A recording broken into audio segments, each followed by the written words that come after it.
Hello, I'm Phyllis Lehrer, longtime member of the piano department at the Westminster Conservatory. Over the next few months, it'll be my pleasure to host a series of interviews with conservatory faculty members. These interviews will give you the opportunity to know more about our dedicated and accomplished faculty. So today we're going to welcome Jennifer Garr, who is the Early Childhood Department Head at the Conservatory. Welcome, Jennifer. Thank you so much, and I'm so happy to be here. Thank you for inviting me. My pleasure. So, Jennifer, I believe you've been at the conservatory since 2005, and that's a significant landmark for me because within the next few years, both my daughter Suzanne's children attended your classes, and I even watched some of those toddler classes. And in later years, all five of our grandchildren attended some of your camps. So it's really nice to catch up with you in this venue. I'm blown away Same by here. the number of classes. It just blows me away that are now offered compared to those early beginnings. And I'm just wondered how you got started in music and how you got zeroing in on onto the early childhood field. It was really lucky us. So the beginning in music, I have to say, I had a little bit of an advantage, I guess you could say, because both of my parents were music teachers. They are actually both Westminster Choir College grads. Oh my goodness. So that was actually one of the things that, of course, drew me to the conservatory later on in my teaching career. So I experienced music from a very early age. Although I will say, when I was a child, we didn't have all of these early childhood classes and opportunities. My father taught me piano, and I learned piano starting around the age of 3. I always loved to sing, but it wasn't anything I ever did in an organized fashion. I wasn't part of a children's choir. I didn't have choir at school. So, apart from what my parents instilled in me and what I had in my public school experience, I didn't have any outside music classes. So, I think it's wonderful how things have really progressed over the years, that we do have so many wonderful opportunities that we can present to people. So I started out in music in a young age, but it actually took me a long time to realize that music was what I wanted to do for a career. When I went to undergrad, I actually started out as a theater major, and I thought I was going to be work behind the scenes. I had no interest in being an actress or anything like that, but I was going to work behind the scenes, and I was a music minor. And then after my freshman year, I decided to switch to music education, which was what my father was doing at the time. My father was a public school music teacher for 39 years. And when I switched to music education, my father said, "Well, what is it that you want to teach?" And I said, "Well, I think I want to teach high school. I don't think I want to teach little children." Oh, And it's just funny how the trajectory of your life, can take you places that you don't expect. Because I ended up doing an independent study in early childhood in my last year of my undergrad, and I basically never left.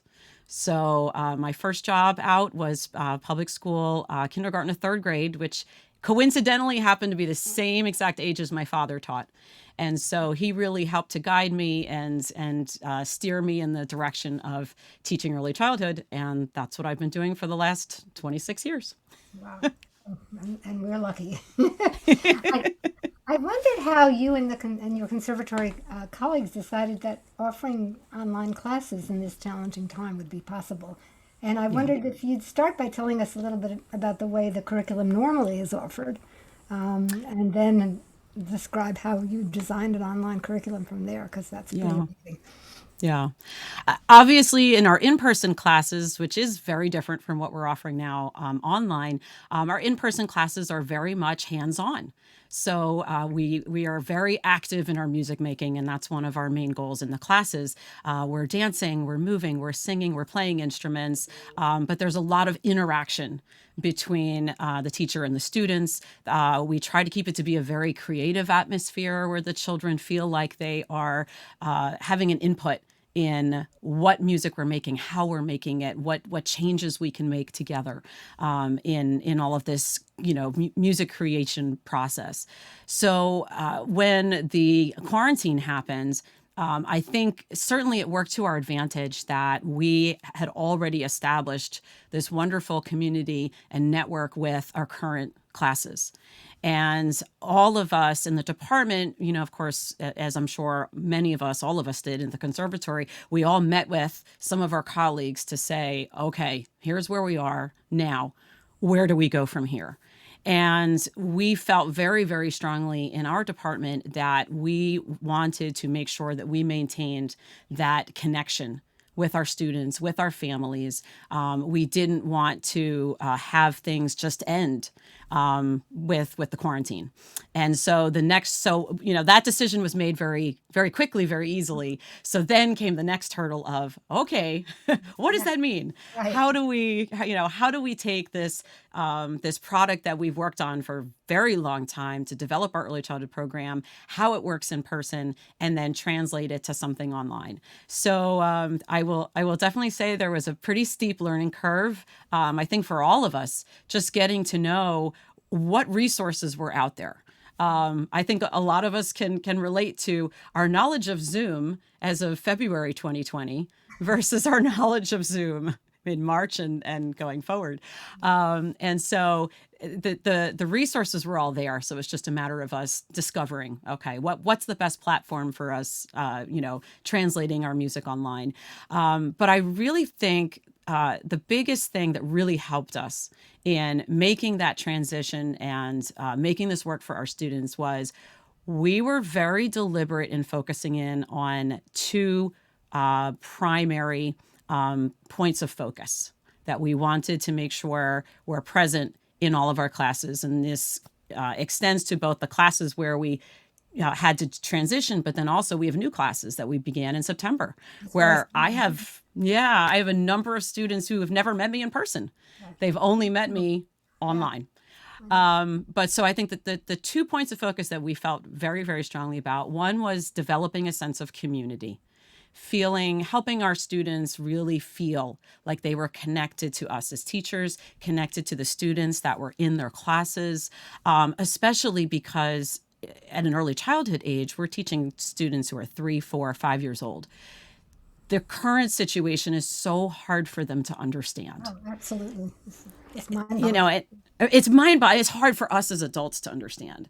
So when So you say developing a community, how did you do it? I mean, So, in a number of ways, one of the things we did before we started doing our classes with everybody together, particularly with our new students who are meeting us for the first time, we called them meet and greets, where we would meet with them literally exactly how you and I are doing this right now, Phyllis, how we're talking to each other.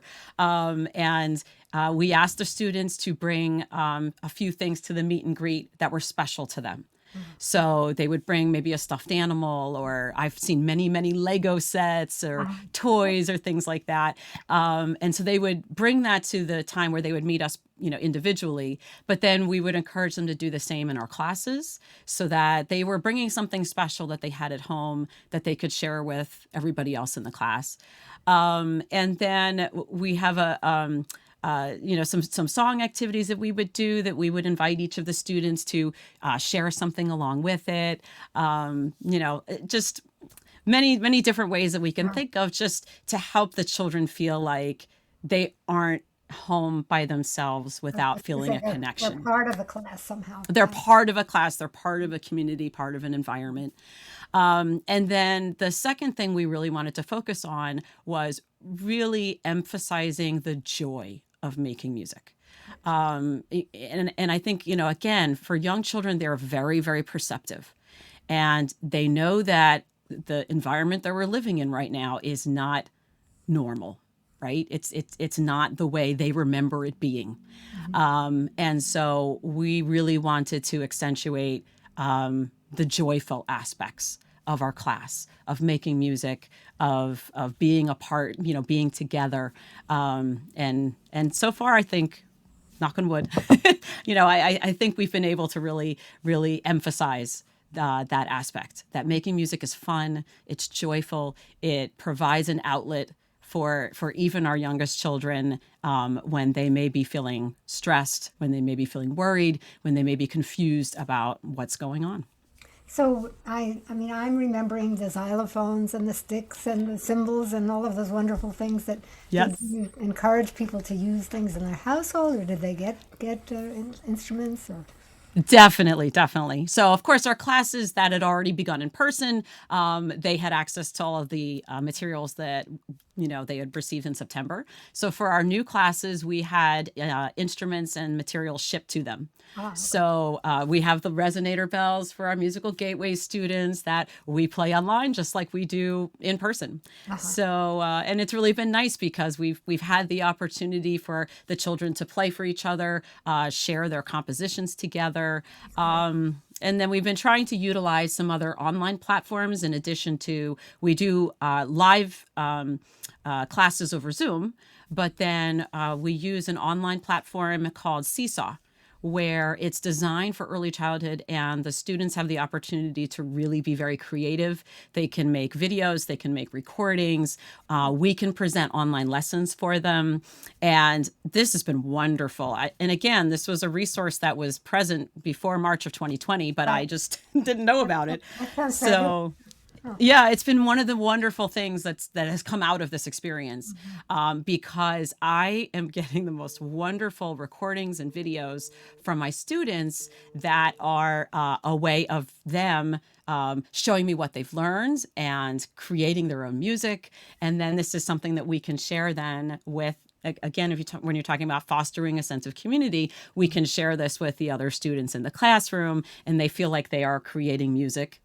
Not feel like, but they are uh-huh. creating music and performing it for each other. So So they actually singing together, that kind of thing.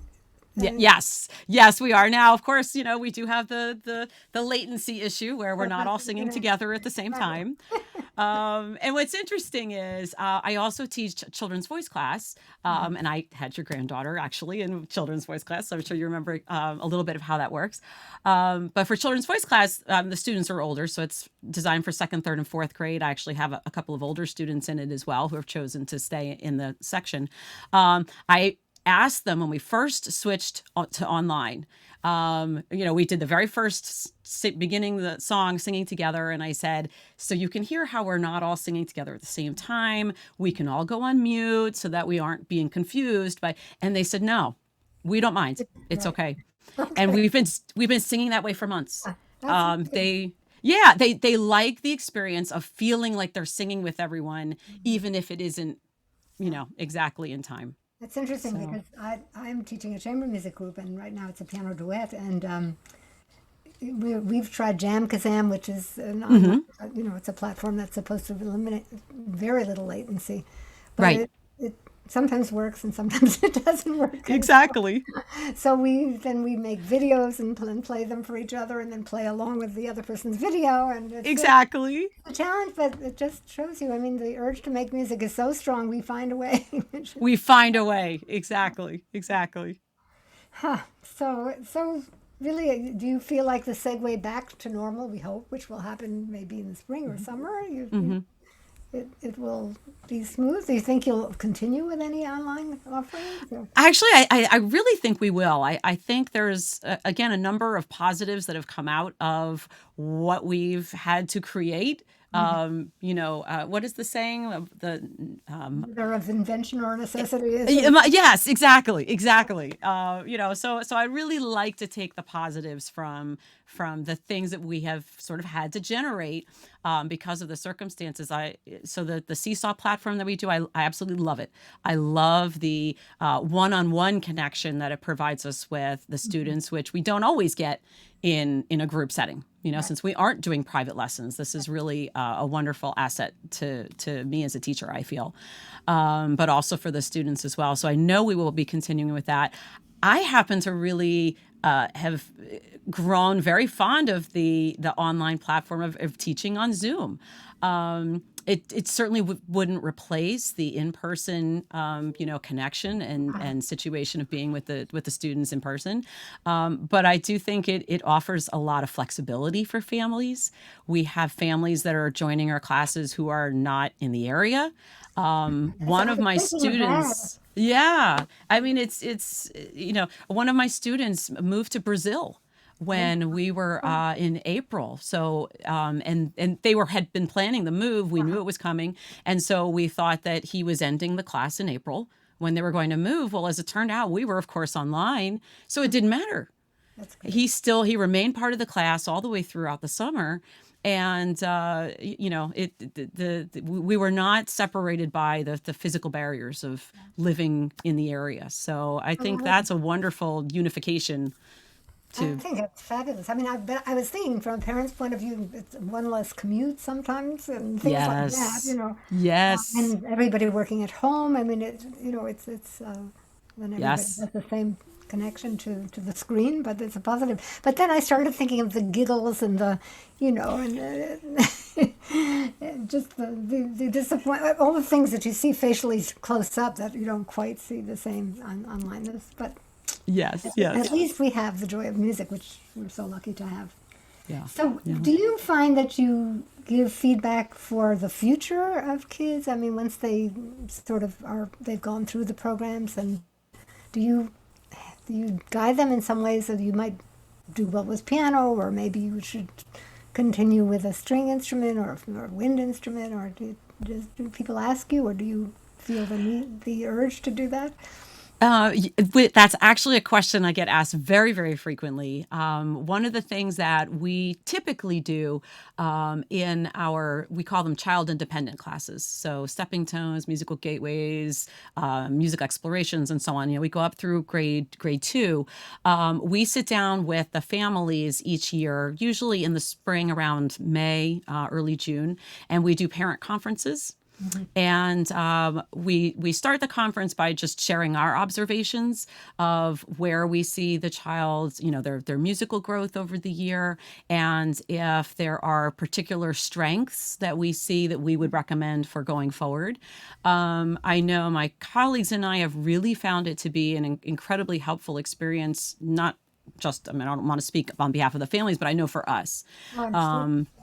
because we get feedback from the families sometimes that we don't always know about how much the student is carrying things home, the songs that they're singing, the way that they're creating music at home, and so on and so forth. And so that's really helpful for us. But yes, so we do offer our suggestions. A lot of times it's helping the families understand how many offerings the conservatory has. And I find that's a question that I get a lot, that families will come in and they will have seen, one particular thing in the catalog, and they'll say, but my child is interested in such and such. And I'll say, well, did you know that we have Right, right. Pianos Plus, or Uh-huh. so many other different offerings, because the offerings are so diverse. So for students who love to sing, we have the children's choirs, we have choral readiness, we have the theory department. So there's a lot of things beyond just taking a private instrument that they can supplement for their musical experience. So the one thing that unfortunately we don't get much of a connection with is once they leave us. Yes, that's right. So, we have that conference, towards the end of the year. And then once they quote unquote graduate and then move on to other areas of the conservatory, I always love, when I coincidentally run into a student in the conservatory building, or I will occasionally have families reach out to me and say, just letting my daughter did a recital at school, and she was really enjoying singing, or, whatever the case is. Right. It's just nice to know, how they Right. grew musically after leaving our department. Right. I noticed in your bio that you took an arts integration course through the Lincoln Center in Juilliard. And I mean, I know storytelling and drawing, but I just wondered Yeah. how did that inform some of the things that you do? I really found that experience fascinating. It was actually a program that my school district at the time was part of. And so a number of us teachers went. It was a program during the summer, and it's very interdisciplinary. And so it was taught at Juilliard. And so when I first went, I thought, oh, I'm a musician. I have this music background. You kind of go in with these preconceived, expectations. And it was such a broadening experience for me. First of all, of course, it didn't just focus on music. So I learned so much about visual art, about dance.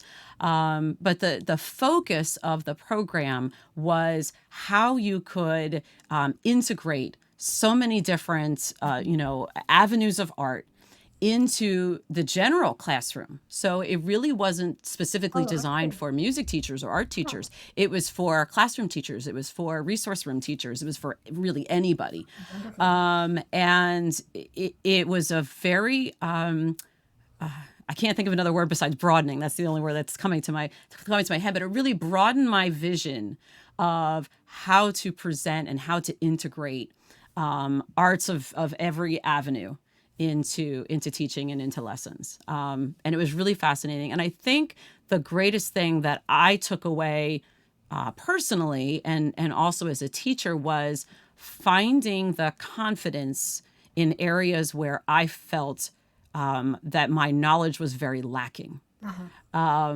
Because I am not a dancer.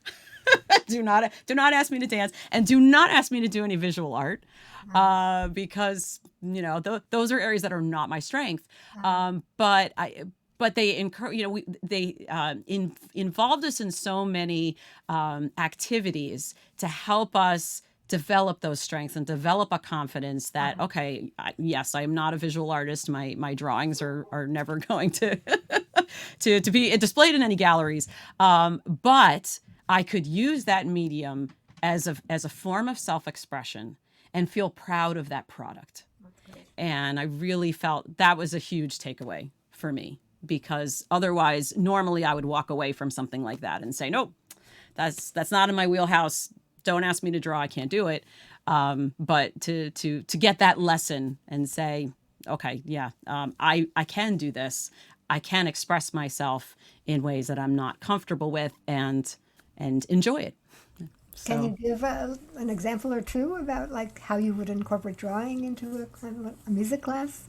Oh, yeah. So we actually have been doing that just recently. Yeah. Okay. Um, uh, we had a lovely guest artist, Lori Cascante, from the string faculty, who came to share the cello with us. And when I say came to share with us, it was over Zoom.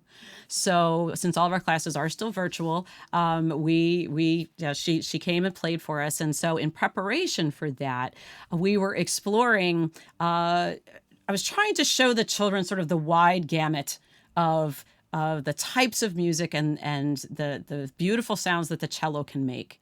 And again, talk about coming in with preconceived notions sometimes, particularly the families, not necessarily the children, but the parents might expect the cello is an orchestral instrument. And Mhm. so it's going to play, this body of work. Mhm. And so we were really trying to find a variety of ways that the cello is used musically in different styles of music.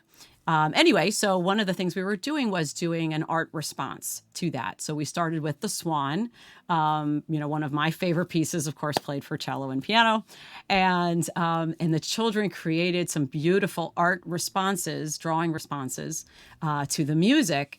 And one of the ways that we sort of prepared for that activity is there's been some wonderful collaborations between Yo-Yo Ma and Mo Willems. Oh, And my wonderful. children, yeah, I know, right? I mean, can you ask for a better pairing there?